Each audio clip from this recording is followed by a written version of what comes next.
मेरी शादी हुई तो मेरा शोहर मुझे बहुत प्यार करता।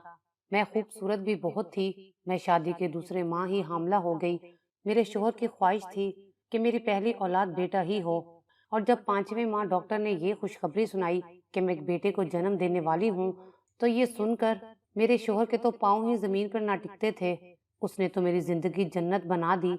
दिन रात मेरी खिदमत करता, मुझे बेड से नीचे उतरने ही ना देता, सारे काम खुद ही करता।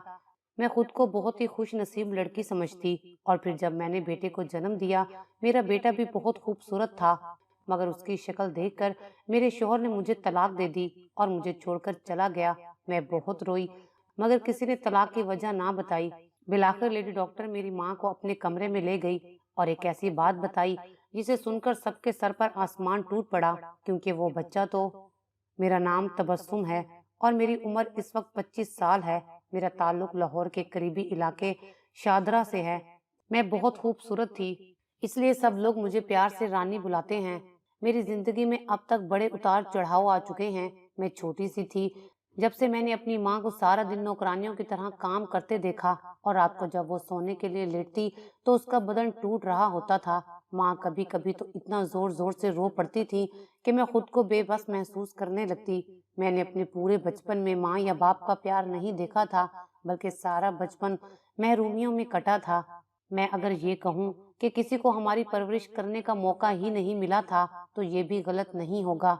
अम्मा को फुफियाँ और दादी कभी भी एक लम्हा फुर्सत का नहीं देती थी, और जब भी कभी वो अम्मा को दिन में कहीं बैठा देख लेती तो फौरन से कोई न कोई काम पकड़ा देती थी। और अब्बा, वो जब भी घर आते थे इतने थके होते थे कि फौरन खाना खाकर सो जाते। जिस दिन अब्बा घर जल्दी आ जाते थे, उस दिन दादी की तबीयत खराब हो जाती थी, और ऐसी तबीयत खराब होती थी कि वो बस अब्बा से अपनी टांगे दबाती ही रहती थी। कोई भी दवाई ना लेती, यहाँ तक कि किसी भी डॉक्टर के पास भी नहीं जाती थी। अब्बा उन्हें दबाते रहते और तब जाकर ठीक होती, जब अब्बा नींद की शिद्दत से झूलने लगते थे। इस वजह से अम्मा और अब्बा एक ही घर में दो अजनबियों की तरह रहते थे। अब्बा तो अक्सर सहन में या छत पर सोते थे।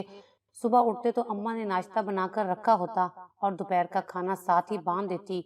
रात को आते तो तब भी हम में से कोई अब्बा को खाना दे देता, या फिर अक्सर कोई न कोई फूफी उन्हें खाना दे देती थी। और इस माहौल में कई कई दिन अम्मा अब्बा के सर के साए को देखती भी ना थी। हम लोगों को पढ़ाना तो दूर, किसी को हमारे नाम तक ठीक से रखने का भी होश नहीं था। कोई मुझे मानो कहता तो कोई रानी कहता। सिर्फ अकलौती अम्मा थी जो मुझे मेरे पूरे नाम से तबस्सुम कहकर बुलाती थी। और सच कहूँ तो सिर्फ इसी वजह से मुझे भी अपना नाम याद था, वरना मैं तो कब का अपना नाम भूल चुकी होती। अम्मा की ही छोटी छोटी बातें थी जिनकी वजह से कभी कभी मुझे महसूस होता था कि हमसे प्यार तो बहुत करती हैं और हमें पढ़ाना लिखाना भी चाहती हैं और बेहतरीन परवरिश करने का ख्वाब भी देखती हैं, लेकिन इन हालात और ऐसे माहौल की वजह से वो ये सब नहीं कर पाती, या शायद उन्हें मौका ही नहीं मिला। सोचती थी कि अगर हमारे अम्मा अब्बा ऐसे ना होते और अम्मा को हमारी तरबियत का पूरा मौका मिलता, तो वो हमारे लिए कितना कुछ करती ना। अम्मा खुद मैट्रिक पास थी। उस दौर में मैट्रिक पास की भी बड़ी अहमियत थी। हमारे पूरे खानदान में कोई भी इस रवानी से उर्दू नहीं बोल सकता था जिस तरह अम्मा बोलती थी। बाकी सब तो ऐसी जबान बोलते थे कि लगता था कि सारा खानदान ही अनपढ़ जाहिलों का है। और इस बात का अंदाजा मुझे उस दिन हुआ जब हमारे घर पोलियो के कतरे पिलाने वाले आए थे। तब दादी और फुफ्फो तो उन लोगों से लड़ ही पड़ी थी कि तुम लोग इन कतरों से हमारे बच्चों में नुक्स पैदा कर दोगे। उन औरतों ने काफी कोशिश की, लेकिन दादी की समझ में कुछ नहीं आ रहा था। हमारा इलाका उस वक्त एक गांव ही था जहां तब ये सब इतना आम नहीं था, इसलिए तब वहां ये अफवाह फैल गई थी कि जो भी बच्चे ये कतरे पी रहे हैं उनमें बीमारियां जन्म लेंगी, और जिसकी वजह से वो आगे की नस्ल बढ़ाने के लायक नहीं रहेंगे। इसलिए सब लोग झिझक रहे थे। लेकिन मैं हैरान तब हुई जब अम्मा ने उन औरतों से उनकी ही जुबान में अच्छे से बात की और फिर हमें कतरे भी पिलाए थे। उस दिन मुझे पहली दफा पता लगा कि अम्मा तो पढ़ी लिखी थी। अब मैं सोचती हूँ, अगर वो इतना पढ़ी लिखी थी तो इन जाहिलों में कैसे आ बसी, या शायद मेरे नाना नानी को कोई समझ नहीं थी जो अपनी इतनी सुघड़ बेटी ऐसों में दे दी थी। और मुझे अक्सर हसरत सी होती थी कि काश अम्मा की शादी यहाँ ना हुई होती, तो आज हम सब बहन भाइयों और खास कर खुद अम्मा की जिंदगी जानवरों की तरह ना होती। और हाँ, उस दिन जब वो लोग कतरे पिलाकर गए थे تو تب دادی اور پھوپھی نے مل کر اماں کو اتنا مارا تھا کہ ان کی ناک سے خون نکل آیا تھا۔ پھر سارا دن گھر کے کام کرنے کے بعد جب اماں رات کو چارپائی پر لیٹی، اس رات ہمیں لگا تھا کہ شاید آج اماں نہیں بچے گی۔ اب میں سوچتی ہوں تو روح تک کانپ جاتی ہے کہ اس وقت ہمیں بیماری سے بچانے کے لیے ہماری ماں نے خود کا درد مول لیا تھا۔ دادی سارا دن اماں سے کام کرواتی تھی اور پھر رات کو اکثر اماں کو اپنے ساتھ سلاتی تھی۔ میں اکثر سوچتی تھی کہ شاید میری اماں کوئی پتھر ہے یا روبوٹ، جو وہ بنا کسی احساس اور جذبات کے ایسے زندگی گزار رہی ہے۔ لیکن جیسے جیسے میں بڑی ہوتی گئی مجھے سب سمجھ آ رہا تھا۔ اماں نے ہمیں اسکول ڈال دیا تھا اور پھر جب ہمارا پہلا نتیجہ آیا تو گھر کے سارے بچوں میں ہم سب بہن بھائیوں نے نمایاں نمبر حاصل کیے تھے، اور ماں کے چہرے کی لالی تو اس دن کچھ اور ہی تھی، جبکہ باقی سب کا چہرہ اترا ہوا تھا۔ میری پھپھو کے سارے بچے فیل ہو گئے تھے اور سب لوگ اسی اداسی میں تھے، لیکن اماں کی خوشی اس دن چھپائے نہیں چھپتی تھی۔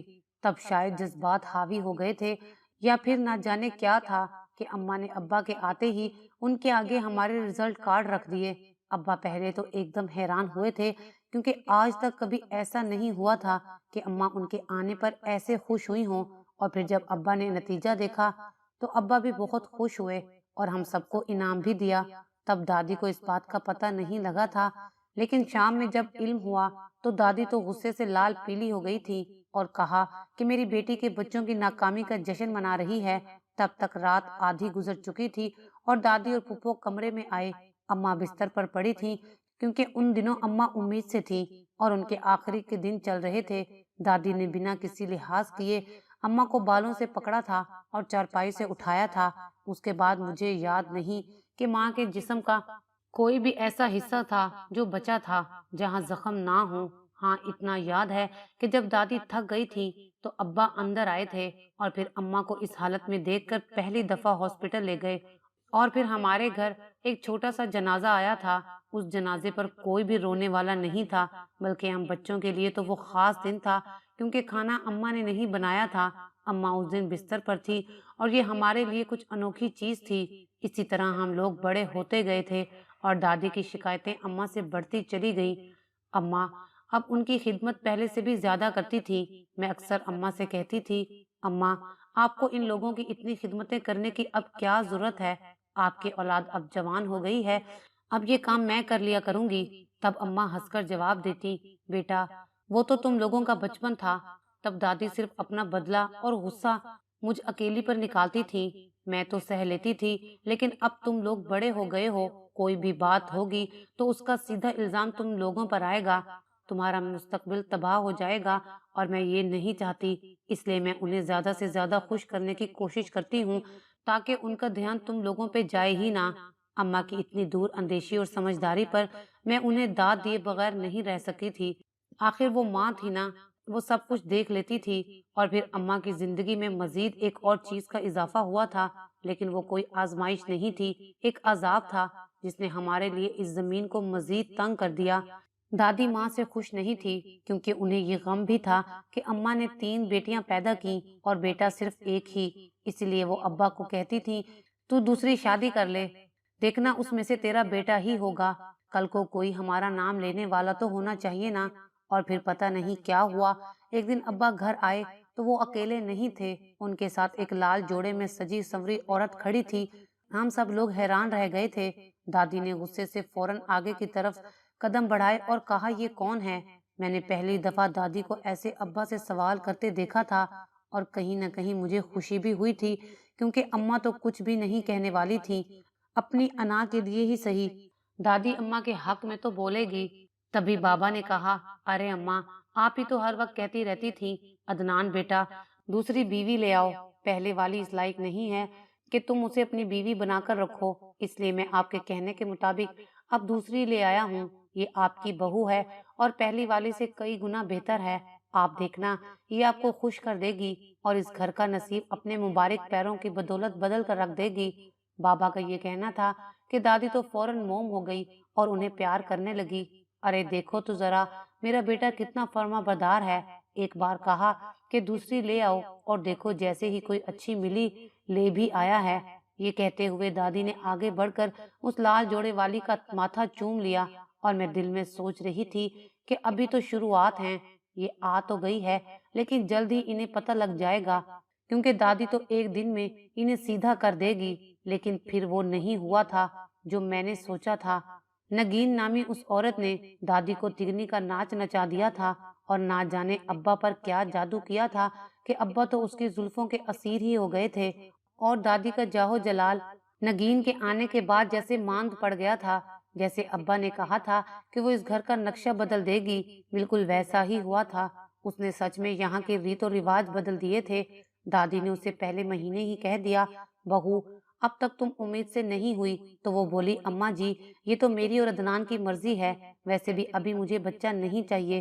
دادی جب اسے اس بدتمیزی پر مارنے کے لیے آگے بڑھی تھی تو دوسرے ہی پل وہ ان کا ہاتھ پکڑ کر انہیں دور گرا چکی تھی اور واضح کر دیا تھا، خبردار اگر مجھے ہاتھ بھی لگانے کی کوشش کی تو منہ توڑ جواب دوں گی۔ اس رات اماں دادی کی ٹانگیں دباتی رہی تھی اور ان کے آنسو صاف کرتی رہی، اور اوپر سے سونے پہ سہاگا یہ ہوا کہ ابا کے آتے ہی دادی نے بتایا کہ تمہاری دوسری بیوی نے یہ حرکت کی ہے، تو ابا بے نیازی سے بولے، اماں آپ کو اس پر ہاتھ اٹھانے کی ضرورت ہی کیا تھی؟ اماں اب زمانہ بدل گیا ہے اور اولاد تو ہماری ہی مرضی ہے نا، آپ آئندہ سے کبھی اسے ہاتھ نہیں لگائیں گی اور نہ ہی کوئی سختی کریں گی۔ دادی تو ساری رات ابا کو کوستی رہی کہ دیکھو کیسا انسان ہے، اس عمر میں آ کر ایک نوجوان لڑکی کا عاشق بن بیٹھا ہے اور اس کی خاطر اپنی جنت گوا رہا ہے۔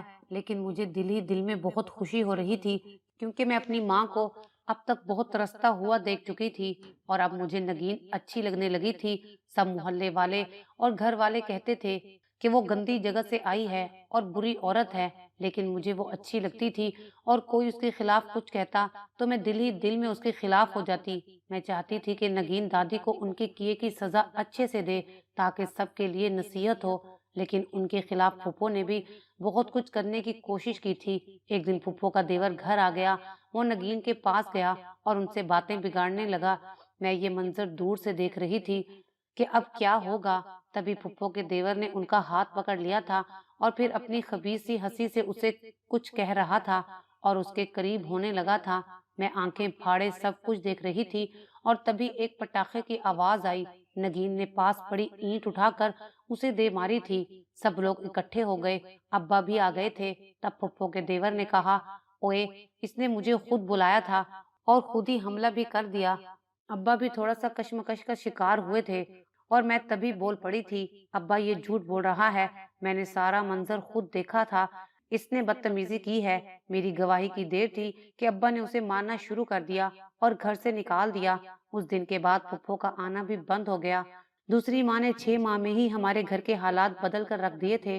اب دادی بالکل امی کے رحم و کرم پر تھی اور ان کی قدر کرنے لگی تھی۔ وہ اکثر امی سے معافی مانگتے پائی جاتی تھی تو مجھے ہنسی آتی تھی۔ انہی دنوں ایک اور شوشہ اٹھا، اور وہ تھا میری شادی کا۔ اس سے پہلے کہ کوئی بھی رشتہ دیکھا جاتا، ابا نے پہلے ہی سب کو منع کر دیا تھا، اس کا رشتہ کوئی بھی نہیں دیکھے گا، میں اپنی مرضی سے اس کا اور اس کی باقی بہنوں کا بیاہ کروں گا۔ اماں کی تو پہلے بھی کوئی اوقات نہیں تھی۔ صاف بات تھی کہ ابا یہ بات دادی کو سنا رہے تھے، اور پھر ابا نے میرے لیے رشتہ ڈھونڈ ہی لیا۔ وہ نگین کا بھائی تھا اور کافی خوب روح بھی تھا۔ جب اماں کو پتہ لگا تو انہوں نے ابا سے کہا، دیکھیں یہ رشتہ ٹھیک نہیں ہے۔ یہ پہلی دفعہ تھا کہ وہ ابا کے سامنے بولی تھی۔ دادی نے بھی کہا کہ بیوی کے بھائی کے ساتھ رشتہ نہیں ہو سکتا، لیکن ابا کی آنکھوں پر اس وقت نگین کی پٹی بندھی ہوئی تھی کہ انہیں کچھ بھی نظر نہیں آ رہا تھا۔ انہوں نے بس اتنا کہا کہ نگین اس کی سکی ماں نہیں ہے، اس لیے اس کے بھائی سے نکاح ہو سکتا ہے۔ میں نے مولوی صاحب سے پوچھا ہے، ابا نے تو مجھ سے میری رضامندی تک نہیں پوچھی تھی۔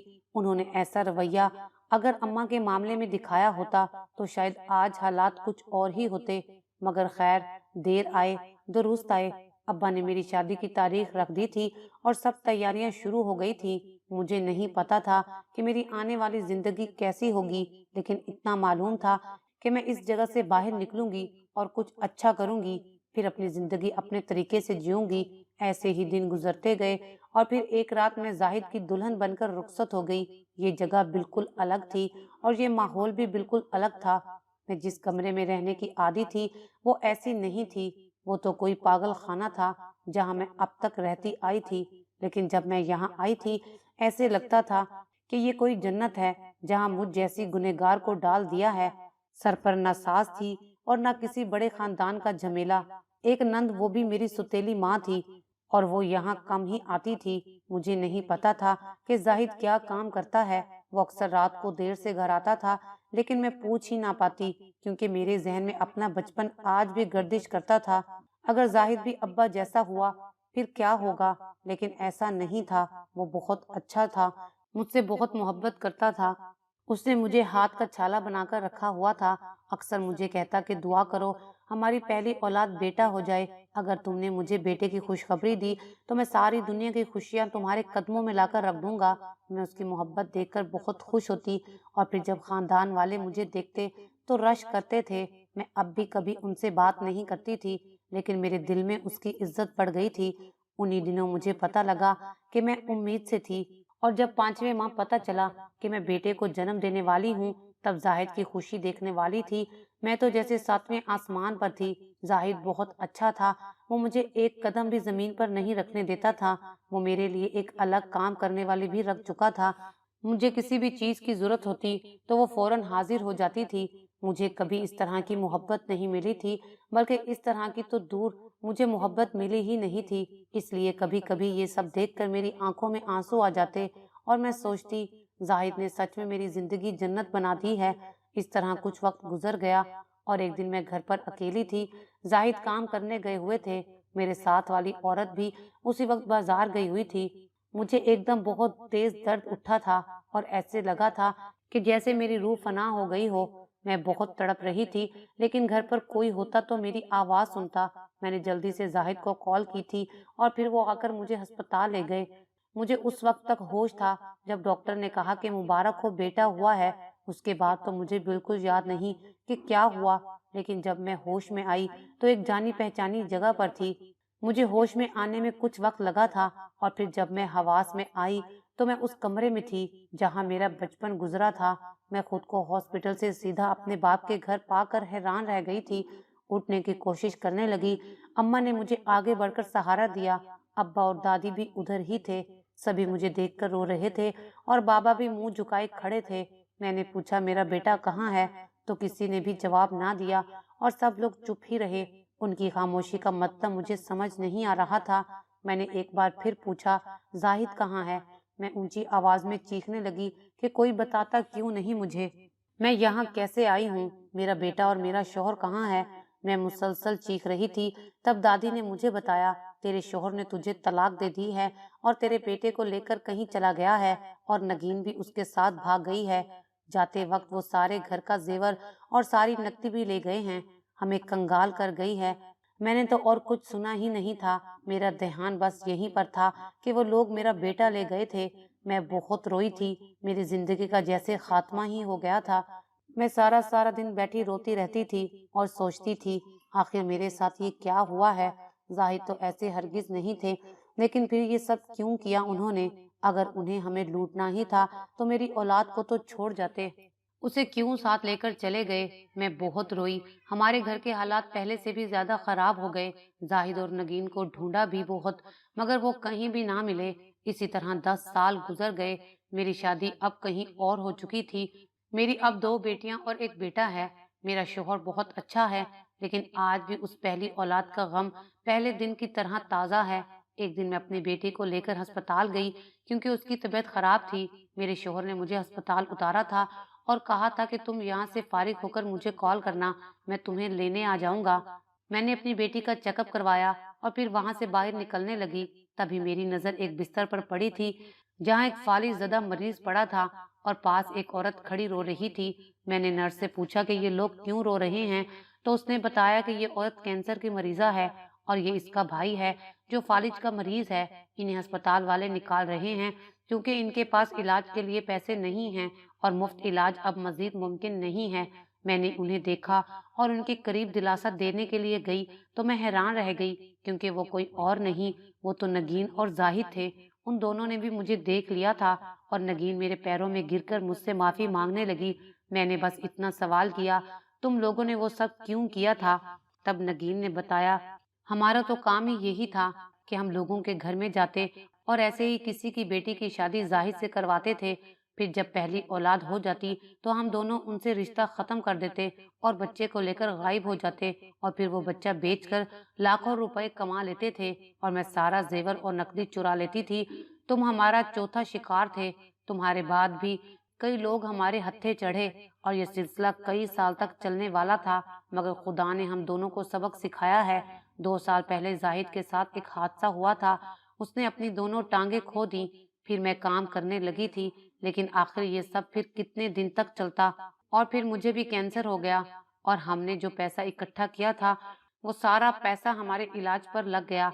अब हम लोगों की मिन्नतें करते हैं कि हमारा इलाज करवा दो। वो अपनी बात सुना रही थी और रो भी रही थी। मैं अभी उसकी बात सुन रही थी कि मेरे शोहर का फोन आ गया। बाहर आ जाओ, मैं इंतजार कर रहा हूँ। मैं नगीन की अगली बात सुने बगैर बाहर निकल गई, क्योंकि मैं उसे कहती भी तो क्या कहती। उसे खुद नहीं मालूम था कि मेरा बेटा अब कहाँ है और तब उन्होंने उसे कैसे भेजा था। गाड़ी में बैठते ही मैं अपने शोहर से कहने लगी, यहाँ 2 मरीज हैं जिनके पास इलाज के पैसे नहीं हैं। आप उनके इलाज के लिए रकम दे दें। ये रकम हमारी औलाद का सदका होगी। उन्होंने हामी भर ली और आज भी उनके इलाज के पैसे दे रहे हैं, और मैं सोचती हूँ कि शायद इसी सदके के बदले अल्लाह मेरे बेटे को अच्छी जिंदगी दे दे। अगर आपको हमारी ये वीडियो अच्छी लगी हो तो इसे लाइक करें, शेयर करें और मज़ीद अच्छी अच्छी वीडियोस देखने के लिए हमारा चैनल सब्सक्राइब करें।